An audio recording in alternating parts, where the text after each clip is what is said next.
हम सभी भक्ति काल के कृष्ण भक्ति शाखा की एक प्रमुख कवयित्री मीराबाई के बारे में अध्ययन करेंगे। आप सभी जानते हैं मीराबाई श्री कृष्ण की अनन्य उपासक थी। उन्होंने अपने श्री कृष्ण को ही पति के रूप में आराधना की है। उनके समूचा साहित्य गीत काव्य के रूप में भक्त काल की एक अप्रतिम उपलब्धि है। मीराबाई के पदों को भजनों के रूप में भी गाया जा सकता है। मीराबाई ने श्री कृष्ण के प्रेम में उनके हृदय में जो भाव उत्पन्न हुए उसको गीतों के माध्यम से व्यक्त किया है। राजस्थानी भाषा का प्रयोग है और मीराबाई के पदों में उनके व्यक्तिगत जीवन की जो भी व्यक्तिगत जीवन की जो सामाजिक उपेक्षा थी या सामाजिक तिरस्कार था या पारिवारिक एक तरह से कहेंगे उसको शोषण था, उस कहीं न कहीं उनके भजनों में व्यक्त हुआ है। अब बच्चों, इस समय आप सभी के पास एनसीईआरटी की पुस्तकें उपलब्ध होंगी, इसलिए मैं कविता को ब्लैक बोर्ड पर न लिख करके सीधे मैं उसको आप सभी को समझा रही हूँ। मेरे तो गिरिधर गोपाल दूसरो न कोई, जाके सिर मोर मुकुट मेरो पति सोई। छाड़ी दई कुल की कानी कहा करी है कोई, संतन ढिग बैठी बैठी लोक लाज खोई। असुवन जल सींची सींची प्रेम बेली बोई, अब तो बेली फैल गई आनंद फल होई। दूध की मथनिया बड़े प्रेम से दिलोई, दधी मथी घृत काढ़ लियो डारी दई छोई। भगत देखी राजी भई जगत देखी रोई, दासी मीरा लाल गिरिधर तारो अब मोही। बच्चों, मीराबाई ने इस पद में अपने मेरे तो गिरिधर गोपाल दूसरो न कोई, प्रस्तुत पद में मीराबाई श्री कृष्ण के प्रति अपनी अनन्य भक्ति प्रदर्शित करते हुए कहती हैं कि मेरे तो गिरी अर्थात गोवर्धनधारी भगवान श्री कृष्ण ही मेरे हैं, उनके अतिरिक्त मैं अन्य किसी इष्ट की आराधना नहीं करती। बच्चों, मीराबाई ने श्री कृष्ण के प्रति अपनी अनन्य और एकनिष्ठ भक्ति प्रदर्शित की है।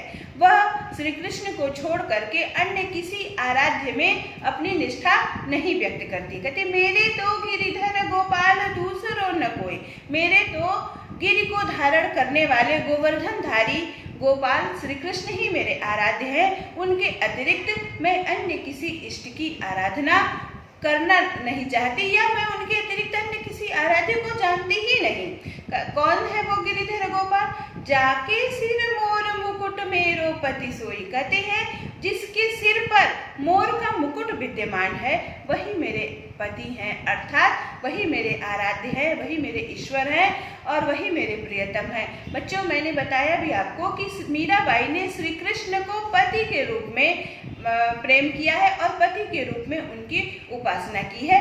दाम्पत्य प्रेम एक तरह से मीराबाई के भजनों में दिखाई देता है। कहते जाके सिर मोर मुकुट मेरो पति सोई, जिसके सिर पर मोर का मुकुट विद्यमान है वही मेरे पति हैं, वही मेरे आराध्य हैं, वही मेरे प्रियतम हैं। कहते छाड़ी दई कुल की कहानी कहा करी है कोई, कहती है कि अपने आराध्य को प्राप्त करने के लिए, अपने आराध्य के प्रेम को प्राप्त करने के लिए मैंने छाड़ी दई कुल की कहानी, कुल अर्थात परिवार की, कहानी अर्थात मर्यादा, यानी मैंने अपने कुल की मर्यादा तक का परित्याग कर, छाड़ी दई कुल की कहानी कहा करिए कोई, अनुप्रास अलंकार की सुंदर छटा दृष्टव्य है। बच्चों, छाड़ी दई कुल की कहानी कहा करी है कोई को वर्ण की आवृत्ति हो रही है, तो कहते कि मैंने कुल की मर्यादा का परित्याग त्याग कर दिया है, कहाँ करी है कोई। जिसको जो रुचिकर लगे, जो अच्छा लगे, या लोग मेरे बारे में क्या कहते हैं, इसकी मुझे तनिक भी परवाह नहीं है। जिसको जो मन करे वो कहे, परंतु मुझे उसकी कोई परवाह नहीं है। मैं तो श्री कृष्ण के प्रेम को स्वीकार कर चुकी हूँ, श्री कृष्ण के प्रेम को अंगीकार कर चुकी हूँ, और उसको छोड़ करके मैं अन्य सांसारिक बंधनों से मुझे कोई लेना देना नहीं है। कहते संतन ढिग बैठी बैठी लोक लाज कोई। संत ढिग, ढिग अर्थात साथ में। कहते संतन ढिग बैठी बैठी, संतों के साथ बैठ बैठ करके लोक लाज कोई, मैंने लोक लाज का परित्याग कर दिया। संतन ढिग बैठी बैठी लोक लाज कोई। मीराबाई कहती हैं कि मैं संतों के साथ बैठ बैठ करके मैंने लोक लाज का परित्याग कर दिया है। मीराबाई ने अपनी कविता में राजस्थानी भाषा का प्रयोग किया है। बच्चों, मैंने आपको प्रारंभ में ही कहा कि यहाँ पर राजस्थानी भाषा का प्रयोग करके उन्होंने अपनी बात को स्पष्ट किया। कहते संतन ढिग, ढिग अर्थात साथ में, बैठी बैठी, संतों के साथ बैठ बैठ करके मैंने लोक लाज कोई, लोक लाज, लोक की मर्यादा का परित्याग कर दिया है। अर्थात मेरे चरित्र के बारे में, मेरे आचरण के बारे में कौन क्या कहता है, इसकी मुझे तनिक भी परवाह नहीं है। असुवन जल सींची सींची प्रेम बेली बोई। सींची सींची, बैठी बैठी में पुनरुक्ति प्रकाश अलंकार है। कहते हैं मैंने अपने आंसुओं के जल से सींच सींच करके प्रेम बेली बोई, श्री कृष्ण के प्रेम रूपी पौधे को अपने हृदय में लगाया है। कवयित्री कहती है कि श्री कृष्ण के प्रेम रूपी पौधे को मैंने अपने हृदय में आरोपित किया है और उसे अपने आंसुओं के जल से सींच सींच करके बड़ा किया। असुवन जल सींची सींची प्रेम बेली बोई, यानी श्री कृष्ण के प्रेम रूपी बेल को मैंने अपने हृदय में आरोपित किया है और उसे अपने आंसुओं से सींच सींच करके बड़ा किया है। अब तो बेल फैली गई आनंद फल हुई। कहते कि अब वो बेल फैल चुकी है, अर्थात अब वो पौधा बड़ा हो चुका है और उस पर आनंद रूपी फल लगेंगे। आनंद रूपी फल का तात्पर्य बच्चों, श्री कृष्ण का प्रेम मुझे प्राप्त होगा। कवयित्री कहती है कि अब वो पौधा, प्रेम रूपी जो पौधा मैंने लगाया था, रूपक अलंकार की सुंदर छटा, अब प्रेम बेल, प्रेम रूपी पौधा। असुवन जल सींच सींच सींच में पुनरुक्ति प्रकाश अलंकार। तो कहते अब मैंने अपने उस प्रेम रूपी पौधे को आंसुओं से सींच सींच करके बड़ा किया। जिस प्रकार एक पौधे को हम आरोपित करते हैं, फिर उसमें पर्याप्त जल से सींचते हैं, तब वो पौधा बड़ा होता है और उसको फल फूल लगते हैं। उसी प्रकार मीराबाई कहती है कि मैंने श्री कृष्ण के प्रेम को अपने हृदय में आरोपित किया है और उसे अपने अश्रुओं से सींच सींच करके बड़ा किया है और अब वह बेल फैल गई है, अब उस पर आनंद रूपी फल लगने वाले हैं। अर्थात अब मुझे श्री कृष्ण का प्रेम प्राप्त हो गया है और अब मुझे आनंद की अनुभूति हो रही है। तो अब तो बेल फैली गई आनंद फल हुई। अब तो वो बेल फैल गई है, अर्थात अब वो पौधा बड़ा हो चुका है, उस पर आनंद रूपी फल लगने वाले हैं और उससे मुझे श्री कृष्ण की प्रेम की प्राप्ति होगी। उनके प्रेम के फल के रूप में मुझे आनंद की अनुभूति होगी। फिर मीराबाई ने लोक जीवन से जुड़े हुए उदाहरणों के माध्यम से अपनी बातों की स्पष्टता से प्रस्तुत किया। कहते दूध की मथनियां बड़े प्रेम से पिलोई। कहते कि जिस प्रकार दूध में मथनी डाल करके उसको मथ करके, दधी मथी घृत काट लियो, दधी को मथ करके उसका जो उपयोगी वस्तु होती है, घी होता है, जो मक्खन होता है, उसको निकाल लेते हैं और डाली दही छोई, और जो छाछ है, छाछ अर्थात निरर्थक चीजें हैं, उसको फेंक देते हैं। प्राचीन काल में जब भारत में दूध दही की नदियां बहती थी, ऐसा कहा जाता है, तो उस समय छाछ जो है निरर्थक माना जाता था, उसको फेंक दिया जाता था।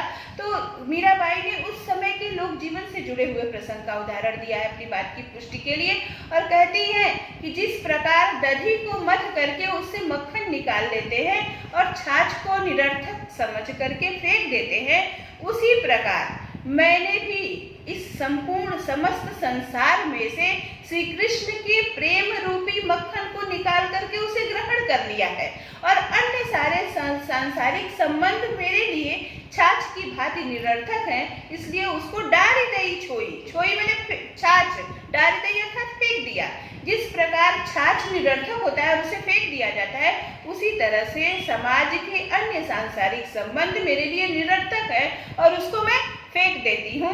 और श्री कृष्ण का प्रेम मक्खन के समान उपयोगी है, बहुमूल्य है, इसलिए श्री कृष्ण के प्रेम को मैंने स्वीकार कर लिया और छाछ को निरर्थक समझ करके फेंक दिया।